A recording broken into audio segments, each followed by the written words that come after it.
আজকে ইলিশ মাছের মাথা আর লেজ দিয়ে লাউ রান্না করব, তাই একটা বড় একটা ইলিশ মাছ বের করে নিছি। এখন এটা কেটে নিব।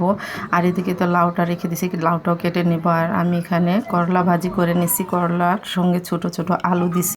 আমার কাছে করলা ভাজি অনেক ভালো লাগে, তাই করলার সঙ্গে ছোট ছোট আলু দিয়ে করলা ভাজি করে নিচ্ছি। আর এদিকে লাউটা কেটে নিচ্ছি। লাউটা খুবই কচি ছিল। কচি লাউ দিয়ে ইলিশ মাছের মাথা লেজ দিয়ে রান্না করলে অনেক মজা হয়, তাই আমি তাই করব। এই তো লাউটা কাটা হয়ে যাইতেছে, আবার লাউটা খুব সুন্দর করে কেটে নিলাম। ছোট ছোট করে খণ্ড করে নিছি লাউটা, তাই এইভাবে রান্না করে নেব। ছোট ছোট করে কেটে তোমার লাউ কাটা হয়ে গেছে। এখন আমি ইলিশ মাছটা কেটে নেব।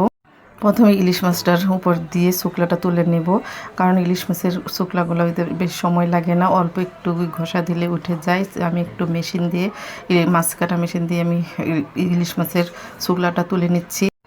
আর এদিকে আমি করলা ভাজির আগে বসায় দিচ্ছি। করলা ভাজি বসায় দিয়ে এখানে একটু উপর দিয়ে হলুদ আর একটু লবণ দিয়ে তারপর নাড়াচাড়া দিয়ে দিব। তারপরে আমি ইলিশ মাছটাও বসায় দিব। আর আজকের ইলিশ মাছের মাথা আর লেজ দিয়েই রান্না হবে লাউ। এই তো ইলিশ মাছটাও কেটে নিচ্ছি। ইলিশ মাছের ভিতরে অল্প একটু ডিম ছিল, সেই ডিমটাও বের করে নেব আর ছোট ছোট করে টুকরা করে নেব। ইলিশ মাছের টুকরাগুলো আরেকদিন রান্না করে নেব, তাই আমি ইলিশ মাছের পিসগুলো রেখে দিব আর মাথার লেজ দিয়ে লাউ রান্না করব। এই তো পিসগুলো করে নিতেছি আমি ছোট ছোট, কারণ পেটি বাই করছি আলাদা আর গাদা বের করছি আলাদা। এগুলো আমরা পেটি আর গাদা বলি, আপনারা কি বলেন অবশ্যই কমেন্টে জানিয়ে যাবেন। আর এই তো ডিমটা ভিতর দিয়ে বের করে নিতেছি। আর ইলিশ মাছের ডিম আমার ছেলে খেতে খুবই পছন্দ করে, তাই ছেলের জন্য আলাদা করে ভুনা করে দিব। এই তো ইলিশ মাছের ডিমটাও একটু বের করতে সময় লেগে যাইতেছে, কারণ ভিতর থেকে আস্তে আস্তে করে বের করতে হবে, না হলে গলে যাবে। তো বের করে নিছি, বেশি বড় না, অল্প একটু হয়েছে। আর এই পিসগুলো আমি বড় বড় করে কেটে নিলাম।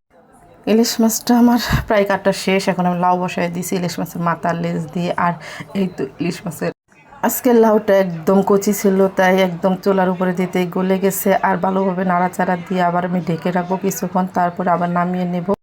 এই তো আবার নাড়াচাড়া দিয়ে এখন কিছুক্ষণের মধ্যে নামিয়ে নিচ্ছি। লাউটা খেতে আজকে অনেক মজা হয়েছিল। আজকের মতো এখানে শেষ করলাম। আসসালামু আলাইকুম।